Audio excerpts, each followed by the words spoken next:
Ahmedabad Dahod ST બસમાં યુવતી સાથે છેડતી થઈ હોવાનો આરોપ છે। મુસાફરી દરમિયાન એક વ્યક્તિએ વારંવાર શારીરિક અડપલા કર્યાનો આક્ષેપ થઈ રહ્યો છે। યુવતીએ વિરોધ કરી ચેતવણી આપવા છતાં વ્યક્તિએ હરકતો ચાલુ રાખી અને દાહોદ પહોંચતા જ યુવતીએ પરિવારજનો અને પોલીસને જાણ કરી। પરિવારજનોની મદદથી આરોપીને પોલીસ હવાલે કરવામાં આવ્યો છે। પોલીસે આરોપીની અટકાયત કરી કાયદેસરની કાર્યવાહી હાથ ધરી।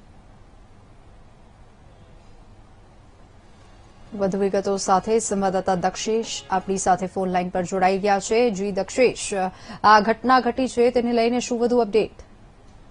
જે ચોક્કસથી કહી શકાય કે અમદાવાદથી દાહોદ આવી રહેલી એસટી બસમાં યુવતી સાથે છેડતીની ઘટના ઘટી છે। આરોપી એ મુસાફરી દરમિયાન પોસ્કો યુવતી સાથે વારંવાર શારીરિક અડપલા કર્યા હતા। યુવતીએ વિરોધ કરતા ચેતવણી આપવા છતાં પણ આરોપીએ કોહળા બાદ પરિવારજનોને પોલીસને જાણ કરી હતી। ત્યારબાદ પરિવારજનોની મદદથી આરોપીને પોલીસ હવાલે કરવામાં આવેલ છે। પોલીસે હાલ વધુ તપાસ હાથ ધરી છે। જી બિલકુલ દક્ષેશ, આભાર સમગ્ર માહિતી બદલ।